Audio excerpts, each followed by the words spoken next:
Hamas. There is movement on the ground and in the negotiating room. The two are in a race with each other, and you can hear it in the air in Rafah. The boom of Israeli strikes and at the same time, celebratory gunfire at news that Hamas has agreed to a possible ceasefire. Here in the States, over Kansas and Oklahoma, the tornado threat is at level 5. I learned today there is no level 6. It's the top of the scale. David Parkinson will join us to fascinate me once again by explaining the power of nature. The judge overseeing Donald Trump's criminal trial in New York is trying to control the weather without much luck. He hit Trump with another fine and the threat of jail time for targeting jurors. Court was back in session Monday, too, as prosecutors unfold the scheme. And it's 6 months till Election Day. Major Garrett will illuminate us on that. From the dingy cut and thrust of the court, we'll lift our eyes to the heavens.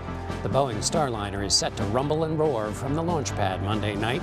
Bill Harwood joins us from Cape Canaveral. Overseas, China's Xi is in France on a European fence-mending tour, while Russia tries to unsettle everyone with nuclear drills. And a new report, an American soldier has been detained in Russia. And finally, the Met Gala represents our show's second story from outer space.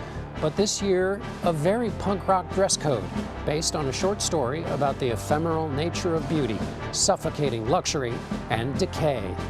Bold. The Daily Report starts in a moment.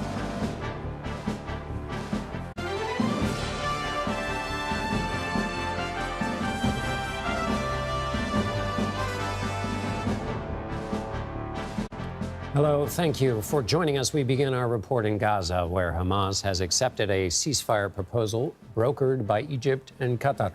In a statement released Monday, Hamas said its leader, Ismail Haniyeh, had a call with Qatar's prime minister and Egypt's intelligence minister to inform them of the group's agreement. The decision brought a celebratory mood in the Palestinian territory.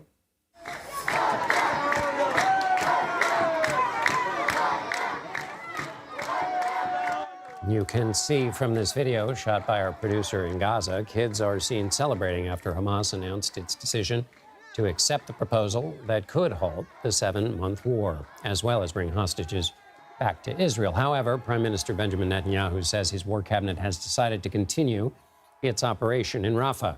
Israel's military ordered Palestinians to evacuate the city ahead of a ground offensive, which has been long promised by Netanyahu. People are now being told to head several miles to the northwest, to Khan Yunis and Al-Mawasi. For more, Imtiaz Tayeb joins me now from London. Imtiaz, what do we know about this proposal that Hamas has agreed to? John, it's been such an extraordinary evening. In just a few hours, when we were bracing ourselves for what was looking to be an Israeli invasion of Rafah, something that has been feared for so long, given how catastrophic it would be for the many, many civilians, an estimated 1.3 million Palestinian civilians in that area. And then that announcement from Hamas that they agreed to a ceasefire deal. Now, we do understand the broad contours of it. Some of our sources in Qatar have kind of explained it to us. I do have a breakdown for you, which I will read out to you very quickly. It's basically broken down into 3 phases. The first stage is around 40 days long, in which at least 33 what's been described as live hostages would be released. In exchange, Israel would release 40 Palestinian prisoners for every soldier and 20 for every civilian. It would, of course, lead to a temporary ceasefire and see the withdrawal of the IDF from heavily populated areas. We then have a second part of this, in which the second stage, also around 40 days long, would see all living male hostages released. In return, Israel would agree to release a number of Palestinians, and it would essentially see, quote, a full withdrawal of the Israeli military from Gaza. And then this final stage, which would see the return of the bodies of Israelis, their remains in the Gaza Strip, to return back to Israel and their loved ones. And the same with the remains of Palestinians who are being held by Israel. And that would start a 5-year reconstruction plan for the Gaza Strip. This is a plan that Hamas has said it has agreed to. We understand it's similar to previous agreements that Israel has hinted that they may support, but we're hearing tonight that Prime Minister Benjamin Netanyahu and his war cabinet saying it's far from necessary than what they want to see right now. So there's a lot of hope, but we're not at a deal yet. John. And so, MTS, what do we know so far about the offensive in Rafah? And many of those provisions, or the top two ones, would appear to be in direct contradiction of movement into Rafah. Absolutely. And I think the reality is what we have been seeing are what Israel itself has been describing as limited strikes in Rafah. As you pointed out in your introduction, they've asked around 100,000 people to flee to an area of Gaza, the Al-Mawasi area, where around 300,000 to 400,000 Palestinians are currently sheltering. And John, I've been to Gaza many times over the years. I've actually been to Al-Mawasi. There's nothing there. There's obviously now people there, but there's no water, there's no sewage, there's no sanitation. It's a pretty abysmal humanitarian situation there to begin with. So the fact that 100,000 people are going to be sent there in the coming hours, and potentially even more, would mean that the situation there is pretty dire. But to answer your question very quickly about the invasion, Israel is saying that their plan is to carry forth with the invasion of Rafah. But many people inside Israel, those hostage families, are saying to Mr. Netanyahu and his cabinet, take that deal. MTS Taib in London, thank you for all those details. And later this hour, we will have more analysis on the ceasefire and what this military operation in Rafah could mean for the Israel-Hamas war and the region. Turning now to the Manhattan criminal trial of Donald Trump, Judge Juan Merchan found the former president in contempt of court for violating a gag order for the 10th time. At issue is a statement Trump made during an April 22nd interview. He said, quote, the jury was picked so fast, 95% Democrats. The area is mostly all Democrat. Trump goes on to say it's a very unfair situation. The judge has ordered Trump to pay an additional $1,000 fine, but in the judge's own words, that's not enough. Merchan wrote in a court order Monday, it is apparent that monetary fines have not and will not suffice to deter defendant from violating this court's lawful orders.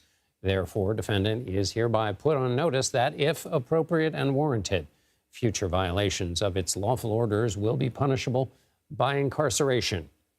Here's how Trump reacted after the proceedings wrapped. I have to watch every word I tell you people. You ask me a question, a simple question, I'd like to give it, but I can't talk about it. Because this judge has given me a gag order and said you'll go to jail if you violate it. CBS News campaign reporter and attorney Katrina Kaufman joins me now. Katrina, 10th gag order violation. How significant is that? And of course, remind people that the way the former president characterized it is not exactly what the gag order is.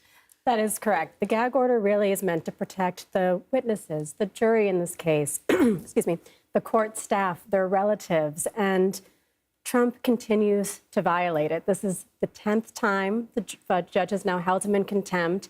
And with another defendant, they probably wouldn't have even let it go this far without really giving some form of jail time. But the judge knows how significant that would be and the magnitude of this.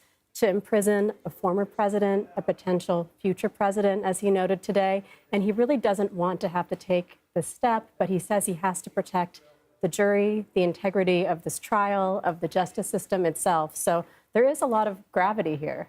And what's the process? Is the prosecution weighing in on this question of jail time or no jail time with respect to these violations of the gag order? So far at the hearings, the prosecution specifically has not asked for jail time. At the first one, they wanted the judge to remind Trump that jail was on the table.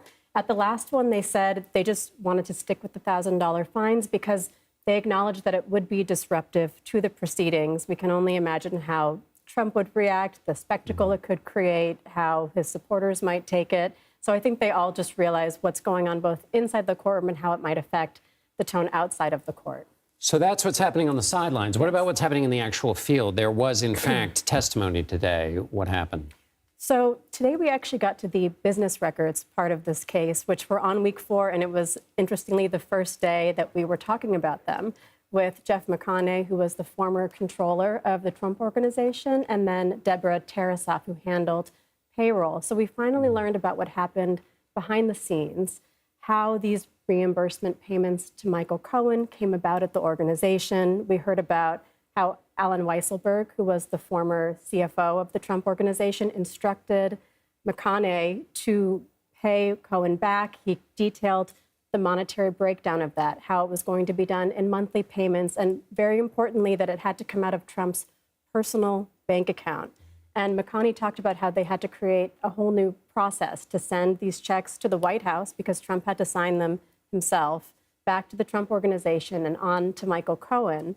And Deborah Tarasoff had an interesting detail, which is she said, Trump never signs a check he doesn't want to. If he sees a check he doesn't want to sign, he's known for just taking a black Sharpie, writing void on it, and sending it back. So that really shows that he did, in fact, acquiesce and approve of these checks to Michael Cohen. So we're really starting to see the establishment of the falsification of business records scheme, and the jury saw a lot of documentation of that today, the invoices, the checks, who signed them, Donald Trump's signature on them, and he's really getting more connected to this.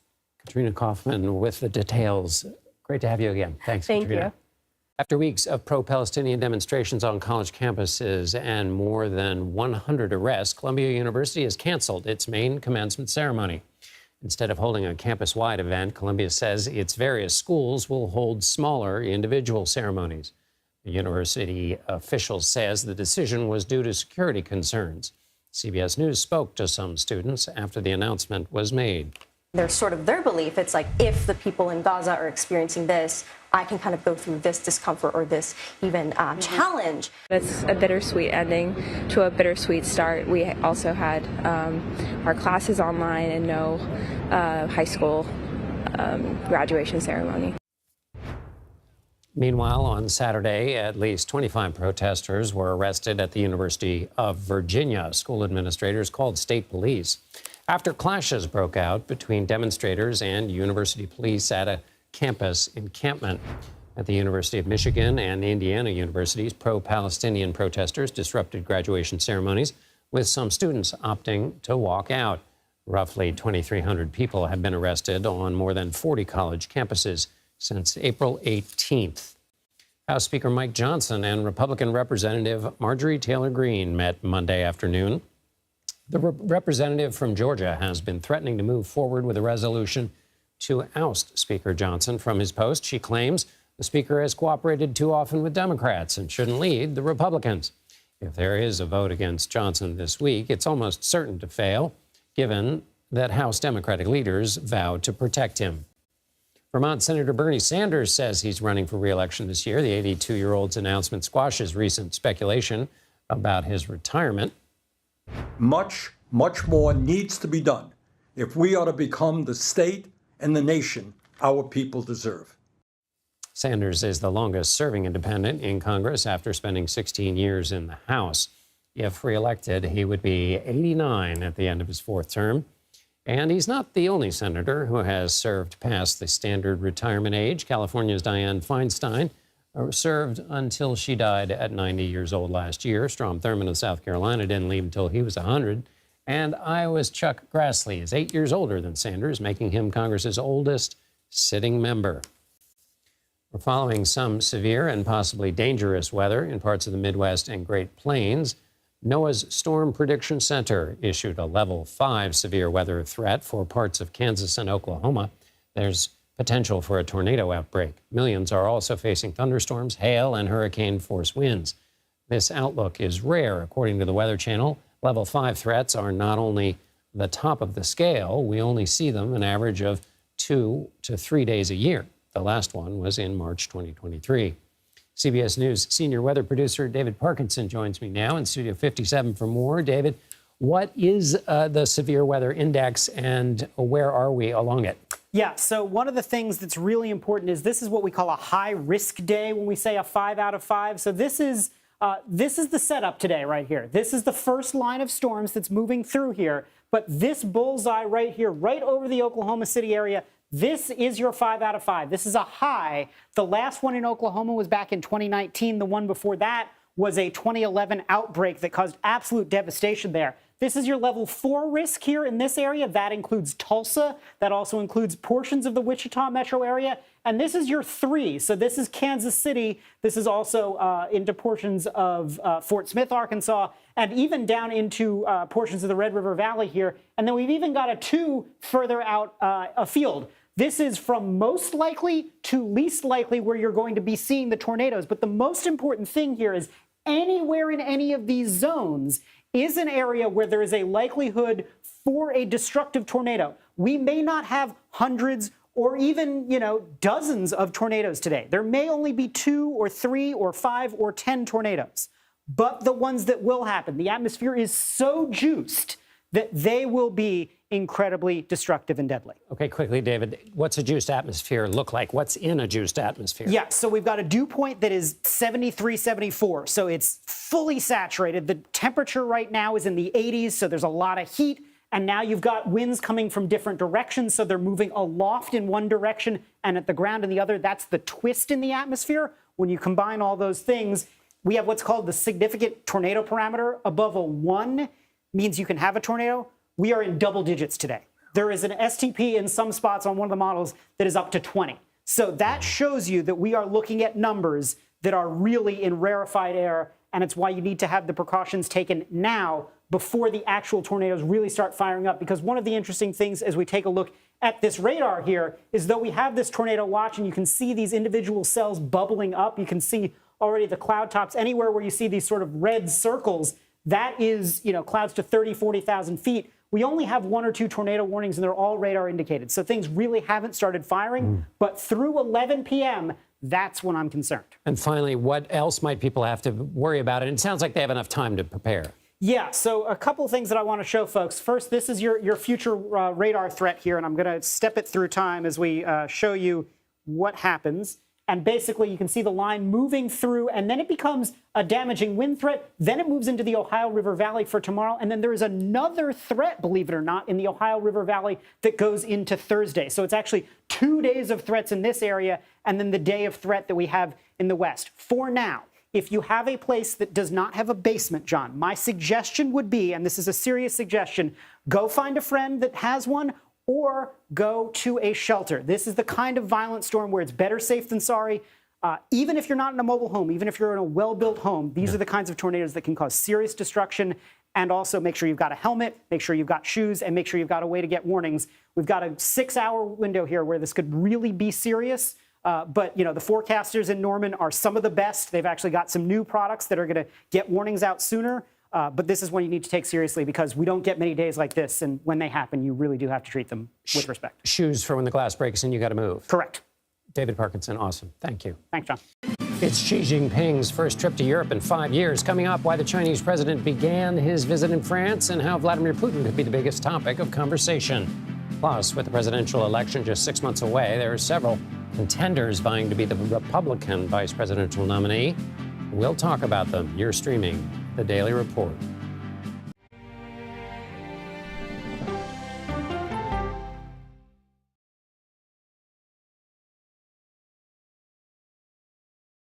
Mr. President, there's a lot to talk about. A lot to talk about. Does this carrier strike group stand ready? It's just incredible to see there's an active search and rescue operation going on 12 hours after this accident. The CBS Evening News with Nora O'Donnell. I had progressively fallen deeper into the world of online sports betting. The risk is the rush. What do you think is driving the spike in popularity? I think it's legality. If it's legal, I'm going to use it. There are ways to bet when you are 18. We've created an epidemic of child gambling. You can't walk into a male dormitory in a college campus without sports betting happening. It's America's most neglected problem. I used sports betting as a way to escape, when in reality, I'm choosing self-destruction. Whatever I had left, it was gone. The purpose of the industry is to get you to play to extinction. And that means until all your money is gone. Go to the ends of the earth. Reach for the stars. Yeah, I just took off. That kind of thing. Oh, that's pretty good. Because there's always something new under the sun on CBS Sunday morning.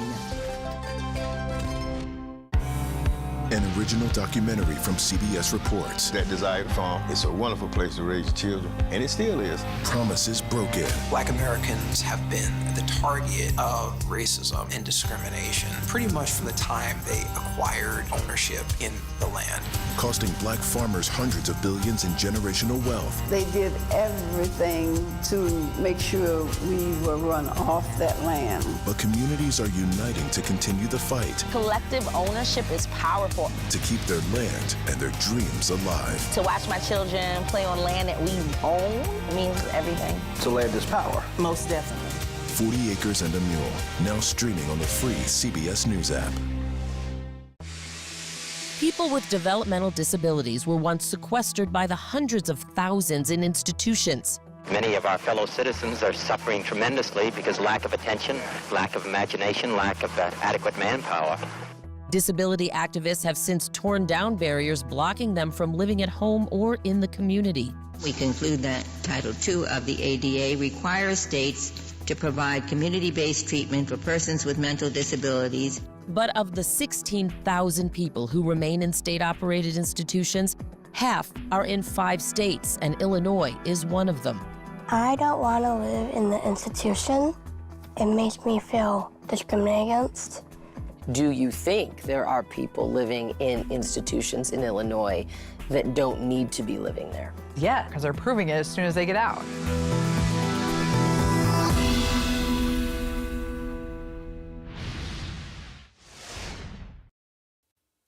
A U.S. soldier stationed in South Korea has been detained in Russia.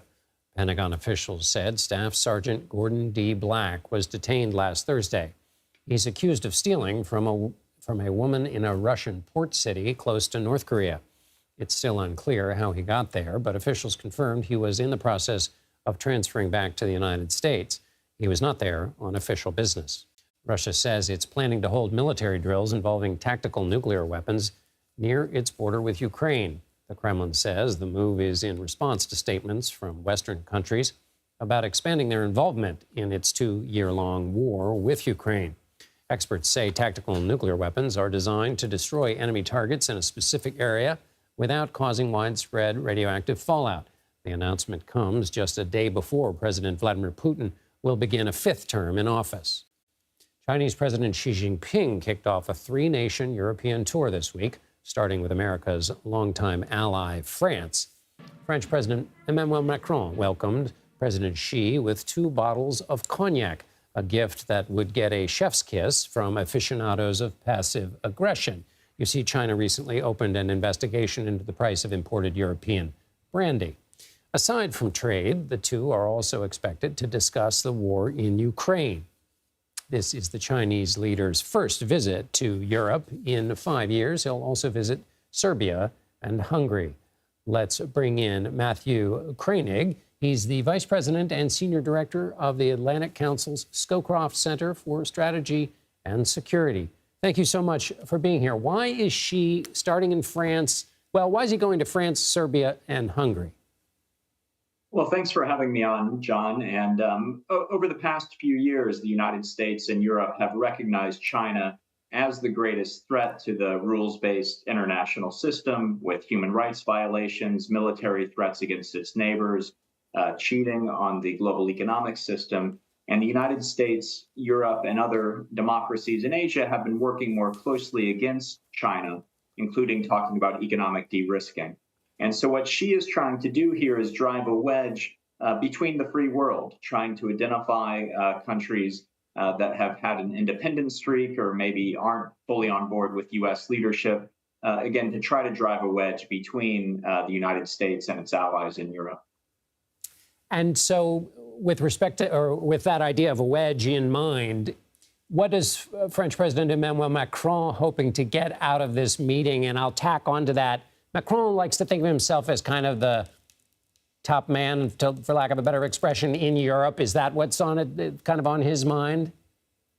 I think there are 2 main things motivating Macron. First, I do think that there is this French sense of independence going back to de Gaulle, if not further, of trying to find a third way between the East and the West. And so carving out an independent role for France and its relationship with China.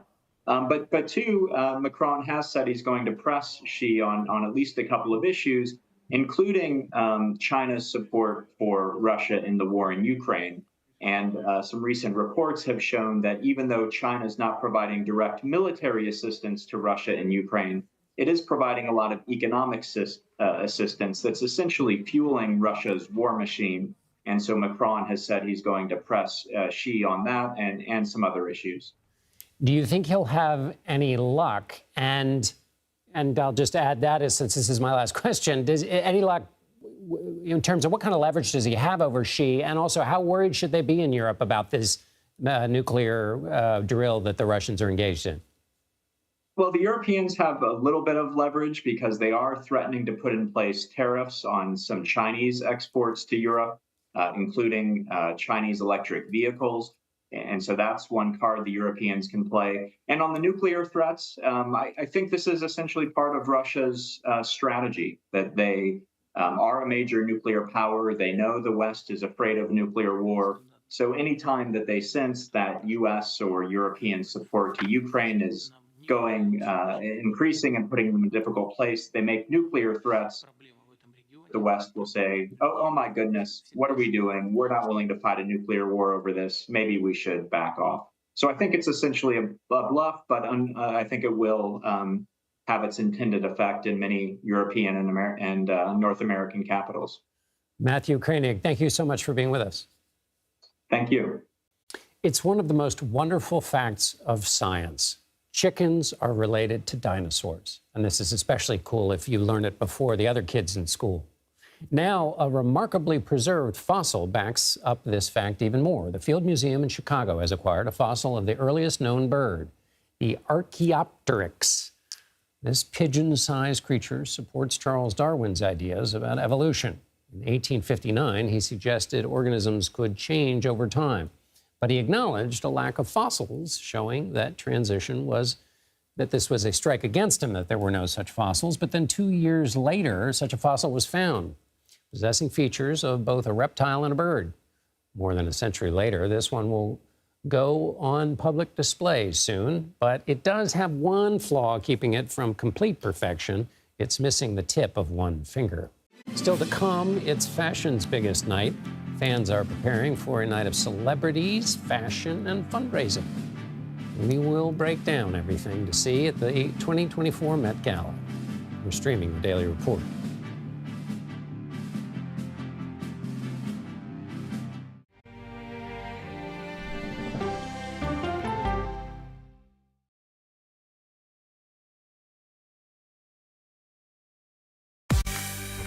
On our places, bright, shiny faces. When you wake up in the morning, we want to be your go-to team. Nate has one of the quickest minds I've ever seen. Tony has a way of making people feel comfortable. Gail has this unbelievable knack to ask the question that you're asking at home. I've been told I could talk to a tree, and that's pretty much true.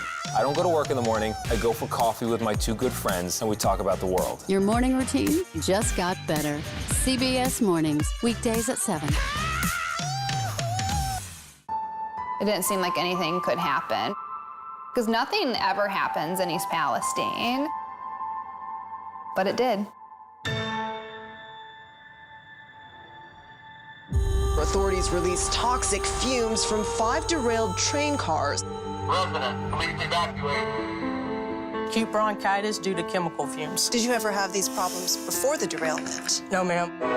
This neighborhood's not safe no more. We can assure the community that there's not vinyl chloride entering their communities. Then why are there so many people feeling these various symptoms of bloody noses or difficulty breathing, bronchitis? That's a hard question to answer. We're talking about one of the most blatant releases of a mixture of some of the most toxic chemicals that we've seen in America. I feel like now I have a duty to warn other communities. If my daughter has to watch me die of cancer, at least it saves someone else.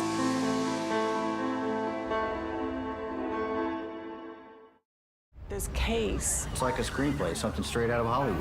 But it's not fiction. It's 48 hours. Human remains found this week. 4 families shattered. There's no physical evidence. The mystery would haunt investigators for years. There's some questions that have to be asked and need to be answered. Take off Like a John Grisham novel. A gripping true crime original, 48 Hours, now streaming on the free CBS News app. Stories that inform. You can be really old at 60, and you can be really young at 85. Inspire. How do we unlock the power within ourselves to be who we want to be? And brighten your day. The best part of fame is making people feel good. Always send the people home happy. Make every day a little more like Sunday morning. Here comes the sun. Stream now on the free CBS News app. Hello, everyone, and welcome to our Dragon capsule here in space. Sightseers in space, the thrill of a lifetime. Seeing the Earth from space, it was so exhilarating. But the risks that come with the territory. There have been 4 fatal accidents. That's a 1% fatal accident rate. Might make you look before you launch. If you had 1 out of 100 airplanes falling out of the sky, we'd have a public crisis. Space tourism, now streaming on the free CBS News app. Welcome back to the Daily Report. I'm John Dickerson. Here are some additions to our top stories. The judge in former President Donald Trump's New York criminal trial held him in contempt of court again for violating a gag order. Judge Merchan imposed another $1,000 fine and threatened possible jail time. Monday's witnesses included people connected to the Trump organization. Police have started tearing down a pro-Palestinian encampment on the campus of the University of California, San Diego. Officers also took away students, but it's unclear how many people were arrested. Protesters had been camping for 6 days, facing calls from the university to leave. Across the country, Columbia University has canceled its main graduation following protests despite the encampment being cleared. Students will still be able to celebrate at smaller ceremonies for individual schools. Other colleges' graduations have already been interrupted by pro-Palestinian demonstrations. As we've been reporting, thousands of displaced Palestinians are now fleeing eastern Rafah after Israel ordered people to evacuate ahead of a ground offensive on the southern city. Cliff Kupchan joins me now. He is Eurasia Group's chairman and a leader of the firm's global macro coverage. Thank you so much for being with us. You recently went to Qatar, where you met with officials and discussed the potential ceasefire in Gaza. Where did things stand then, and how do you see it now that there's been this recent developments today? I was in Qatar on last Thursday, pretty recently, and I don't think there's a whole lot of difference. Then the Hamas was demanding a permanent ceasefire. Israel wanted a short ceasefire so they could invade Rafah. Hamas wanted all Israeli troops out. Israel wanted to retain control of Gaza after the war. So I don't think things have changed a whole much. The Qataris were really quite pessimistic. They've been through many, many rounds of this. They just kind of had a pained feeling that this probably was not going to work out, the ceasefire attempt. So do you see the recent development today in that same light? In other words, it's not the possible movement that some have been suggesting. I don't think anybody, well, the outlets that claim to have read the proposal that Hamas has approved, it seems like it's just the same thing that I saw in Qatar, the permanent ceasefire versus temporary ceasefire. So I don't think that Hamas accepted necessarily, or probably, what Israel has accepted. I don't sense that there's any real sea change here. What could a military operation in Rafah mean for the state of things right now? It's going to make ugly uglier. The Israelis, this is one of the more telegraphed offensives in a long, long time. The Israelis have been telling me, they've been telling anybody, who was asking, that they are going to take out the 4 battalions, about 5,000, armed troops left in Rafah. They're going to take them out so that Hamas cannot retain an organized military capability. So I think they're on the verge of doing that.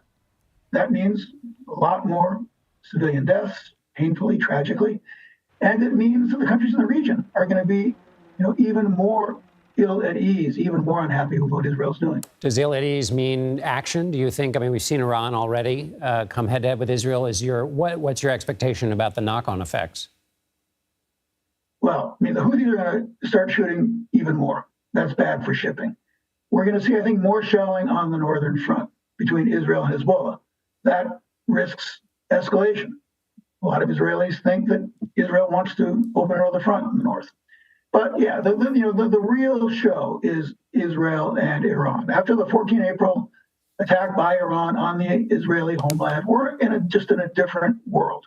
We're in a world where a misstep by either one could result in a regional war. And that's the one I'll really be watching. Cliff Kupchan with the Eurasia Group. Thank you so much for being with us, Cliff. Thank you. The presidential election is now just 6 months away, and with the presumptive nominees for each party decided, Republican attention has now turned to who Donald Trump will pick as his running mate. Among those in the conversation, Senators Marco Rubio, J.D. Vance, and Tim Scott, as well as House GOP Conference Chair Elise Stefanik, all of whom were at Trump's retreat at Mar-a-Lago this weekend.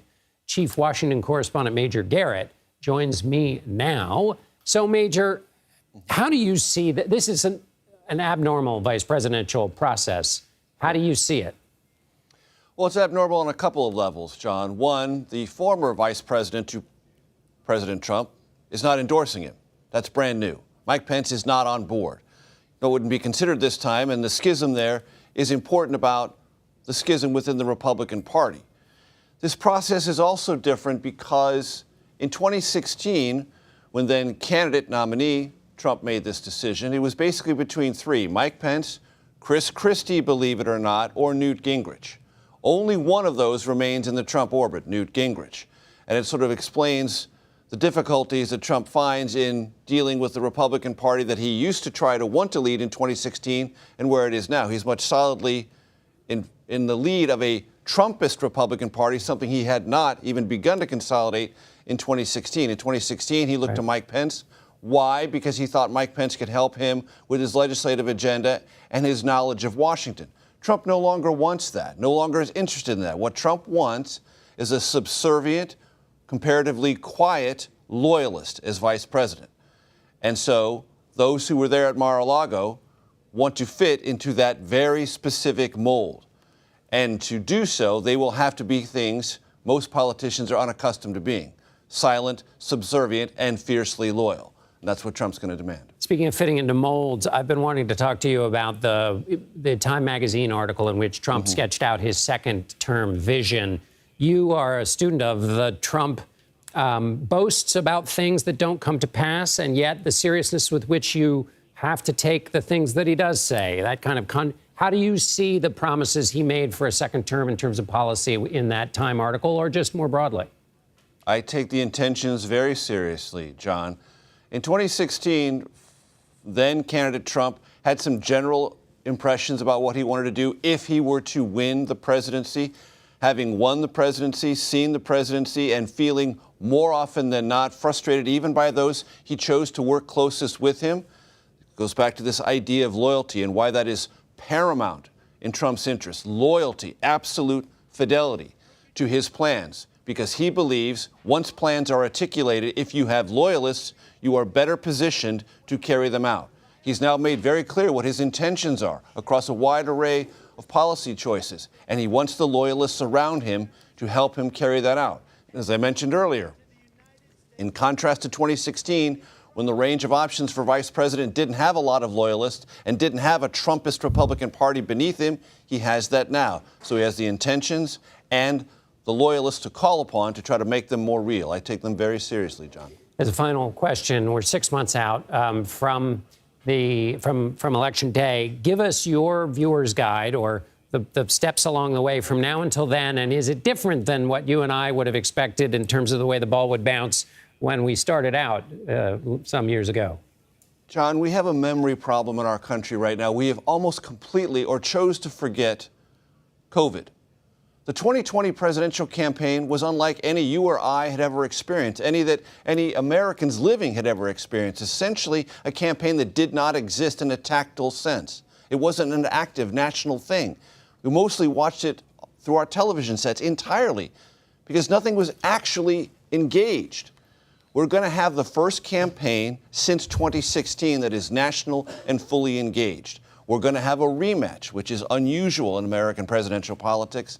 And we have a Trump-Biden dynamic that will only get more fierce, ferocious, negative, and ugly in each month to come. Major Garrett in Washington. It's great to see you again out there, Major. Thank you. Boeing's Starliner space capsule is set for a historic launch. When we come back, we'll take a look at the long-awaited mission into orbit and what it could mean for the future of space travel. You're streaming the Daily Report.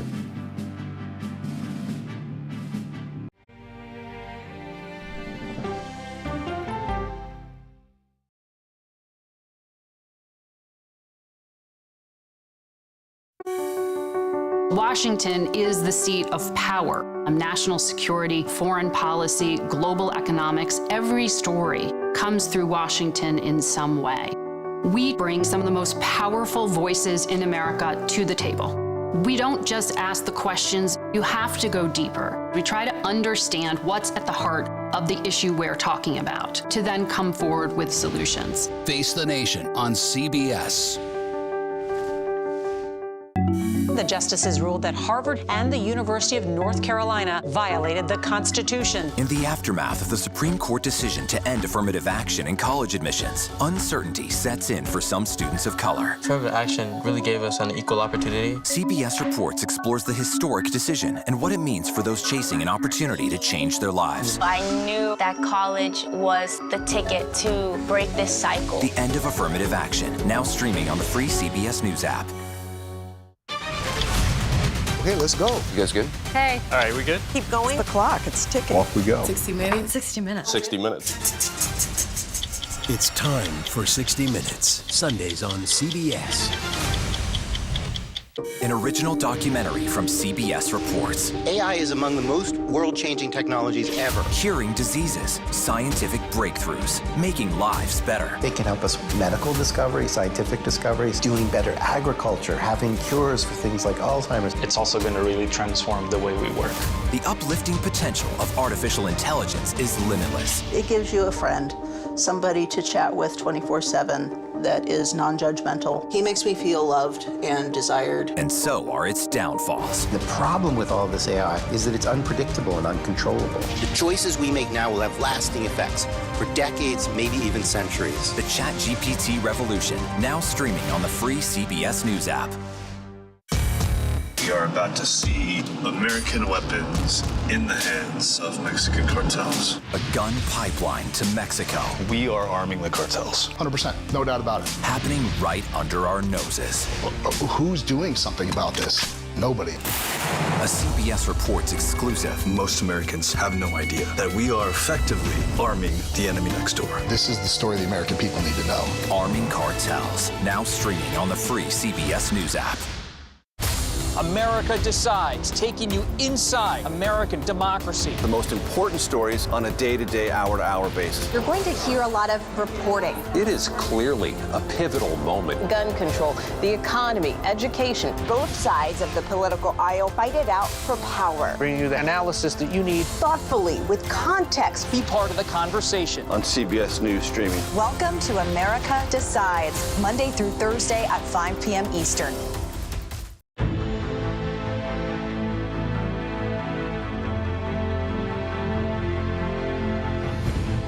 Boeing's long-delayed Starliner spacecraft is finally ready for a launch. The capsule will carry veteran NASA astronauts, Commander Butch Wilmore and pilot Sonny Williams, to the International Space Station. The test flight is key for Boeing as the company seeks NASA approval to conduct routine orbital trips and to become an alternative to SpaceX, which has already sent dozens of crewed flights to space. CBS News space consultant Bill Harwood is at the Kennedy Space Center in Florida. Bill joins me now, where orbital just trips off his tongue, where it does not mine. Bill, tell us what sort of preparation goes into a launch like this. Well, let's see if I can do it without stumbling, right? I mean, I can't even begin to describe how much work goes into preparing for a launch like this. First, you have the engineers getting the Atlas V rocket ready for flight. And remember, John, this is the first flight of an Atlas with people on board since Gordon Cooper took off on the last Mercury flight back in 1961. So or 61 years ago, I should say. So that's a major milestone in itself. They're making very carefully sure that the rocket is safe and ready to go. And as you say, the Starliner is making its first flight with people on board. And so all the checks and balances that have to go into that really are almost behind them now. You know, this is the countdown. The crew is suited up. They're getting ready to head to the pad, so the lion's share of the work is over. Now we got to see how it pays off. I just can't imagine that emotional experience they're going through right now. Only a handful of humans in the world have had it. When they're in space, what are they going to do? Quite a bit. You know, the whole point of this mission is to thoroughly test the Starliner spacecraft. And so Butch Wilmore and Sonny Williams, they're both former Navy test pilots and full-time NASA astronauts now. They've got 4 flights between them, more than 500 days in space, very experienced astronauts. They're going to put the Starliner through its paces. They're going to do some manual flying tasks. The Starliner has some unique manual controls. It's designed to fly fully automatically all the way to docking at the station, but it's equipped with systems that would let astronauts step in and adjust their trajectory if necessary. So they're going to test all of that shortly after getting to orbit, I should say, before they go to bed and call it a day. If it all goes well, they're going to catch up with the station early Wednesday morning and move in for docking. They'll do some more manual piloting tests right before they actually link up with the space station. So it's a pretty full schedule for those guys in orbit. And for this launch and also what SpaceX has been doing, what kind of future are we heading towards, Bill? What's that going to look like? You know, it's interesting. NASA hired SpaceX and Boeing back in 2014, gave them multi-billion-dollar contracts to start building commercial cruise ships. SpaceX obviously got to the finish line first. They launched the first crew on a SpaceX Crew Dragon spacecraft back in 2020. Boeing had hoped to do that, but ran into a whole series of technical problems that taken this long to resolve.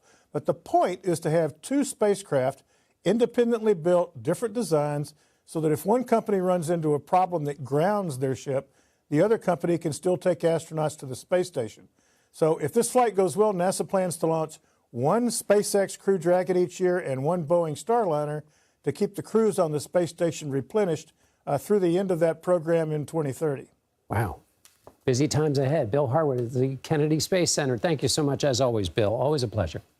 America's biggest night in fashion is here. The 2024 annual Met Gala is underway with celebrities arriving at the red carpet. CBS will have special coverage of the event beginning at 8 p.m. This year's dress code is the Garden of Time, named after a 1962 J.G. Ballard short story in which a noble couple uses time-slowing flowers to halt a mob, only to face inevitable decay as the flowers run out. CBS News New York reporter Ali Bowman joins us from New York in front of the Met. Ali, what are you seeing? What have you seen, Ali?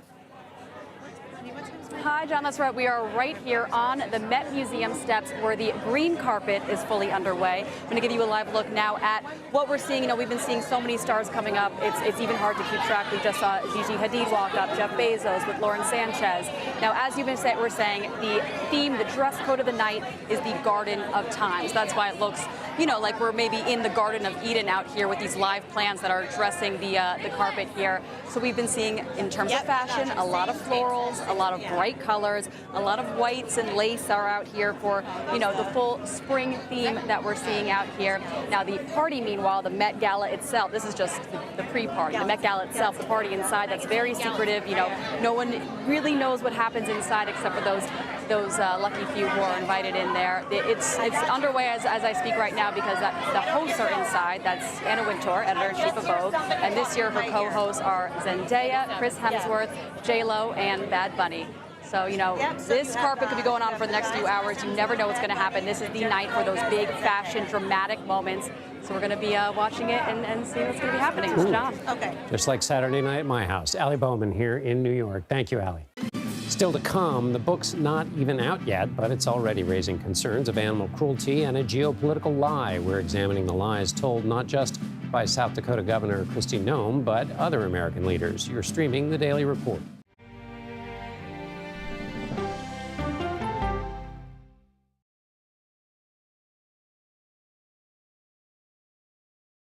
Go to the ends of the earth. Right now. We got something crazy.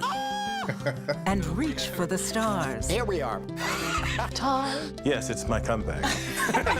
Hey, this is pretty fun. But wait, there's more. Experience thought-provoking, Welcome to the idea of being a human being. innovative, and truly original reporting. Look through a telescope and go, wow. Because there's always something new under the sun on CBS Sunday morning. At this moment, terrorists could be plotting another attack. 9/11 triggered a counter-terrorist system that included a secret database. This person needs a closer look. A growing list of nearly 2 million people, including some Americans who say they're innocent. For 1 hour flight, I have to spend 6 hours to go and come back. CBS Reports explores the system, the people responsible for it, and those pushing for change. I'm not fighting against them. I'm fighting for them to do the right thing. The Watch List, now streaming on the free CBS News app. Don't miss true crime anytime you want, anywhere you go. With the 48 Hours podcast. Real crimes, real lives, real justice. There's some questions that have to be asked and need to be answered. Listen to 48 Hours on Apple Podcasts. An original documentary from CBS Reports. Imagine yourself in Manhattan with no police, no army, no mayor. The people of Haiti stare down poverty, corruption, natural disasters, and violence. 90% of the guns that are used by gangs in Haiti are American guns. But with an unbreakable spirit and eternal optimism. There are days where I cry, but we can't be discouraged. We still believe in Haiti. They're still able to look ahead with hope. Haiti is on the brink of transformation, a radical shift. Nations are coming together and saying things must change. Fighting for Haiti, now streaming on the free CBS News app. Hey there, welcome to The Uplift. I thought she was a groom, and I stepped back and I went, oh, you're the queen. She's going to be with me every instant that I'm alive. I just wanted to see if you'd go to Disneyland with me today. I look over at him and he's smiling. I'm going to remember that the rest of my life. They told us when he was going to be born, he was only going to live for 30 minutes. It's really a miracle that he's with us today. The Uplift. Stream now on the free CBS News app. When you wake up in the morning, we want to be your go-to team. On our places, bright, shiny faces. I don't go to work in the morning. I go for coffee with my 2 good friends, and we talk about the world. Your morning routine just got better. CBS Mornings. At the CBS Evening News, we focus on solutions, finding solutions to healthcare problems, how much money we can spend on the groceries, finding solutions to help people understand what are the right choices to make for you and your family. Ready, set, go! All right. Okay, let's go. Let's just start at the beginning. The clock, it's ticking. Did they prevent justice? You're not answering my question. They lied? What is at stake? That's a great question. Great question. What kind of needs are you sensing here? You want to start in alphabetical order or numerical? You don't want to talk Okay, about what I do. Fine. Never mind. I don't care. Wow, this is really, really hot. How fast do you think you would go? You think that Mr. Putin's responsible? I'm sure that he's responsible. Are you safe here? Are you ready for some tough questions? It's the highest inflation rate, Mr. President, in 40 years. I view it as a significant challenge. Why won't you say the word crisis? Whoa! See it? It's right here.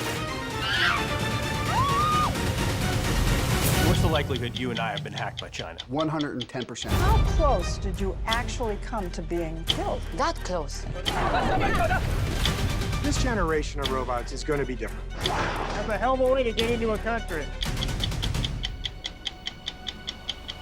It seems unbelievable. This is mind-blowing. Breathtaking. It's time for the new season of the CBS News original. 60 minutes. 60 minutes. 60 minutes. 60 Minutes. Sunday on CBS and streaming on Paramount Plus. In China, the 5-day May Day holiday, which ended Sunday, saw a surge in domestic tourism. 295 million. That's how many trips were made within mainland China last week, according to Chinese officials. That's not too far off from the entire population of the United States. Government data showed tourists only spent about $80 per trip, at least 6% less compared to pre-pandemic levels. Experts say it's another reflection of the world's second largest economy remaining sluggish. Governor Kristi Noem is in trouble for telling the truth about what she did to her dog and lying about what she didn't do on the world stage. I'd like to focus on the second one. She claims she met and stared down North Korean leader Kim Jong-un, which did not happen. On Face the Nation, Margaret Brennan asked the governor about the claim in her new book. And this is an anecdote that I asked to have removed because I think it's appropriate at this point in time. But I'm not going to talk to you about those personal meetings that I've had with world leaders. Noem, who has been talked about as a possible vice presidential nominee, won't admit that she lied, but she retracted the story because she knows a public official who relies on public trust can't be associated with pushing an easily verifiable lie. But how much does it matter when a politician tells this sort of lie? Others have told stories that were not true. President Joe Biden did it. It ended his race in 1988. He came back, though. One way to define what crosses the line is to look at the severity of the lie. The higher the stakes, the more dangerous the lie, and therefore the more disqualifying for the liar. A high-stakes lie causes damage or endangers people or incites others to violence. A person who tells a lie with those kinds of high stakes is either deceitful or delusional, especially if they do it more than once and in the face of obvious evidence that what they are saying is a lie. So we found a line, a high-stakes lie told repeatedly. A person who does that not only does damage with the lie itself, but makes a promise. If given power, they'd be just fine, reacting to the hard realities of leadership with deception. The stakes would not move them. This brings us to Donald Trump. In an effort to define the far reaches on the scale of dangerous political lies, we've arrived at the former president, who has founded his campaign around the repeated dangerous lie that the last election was stolen. Noem retracted the lie in her book. When the stakes were lower, she did the more honorable thing than the man whose ticket she hoped to join did, and still does, when the stakes are far higher. Thank you for watching. America Decides begins after the break. You're streaming CBS News.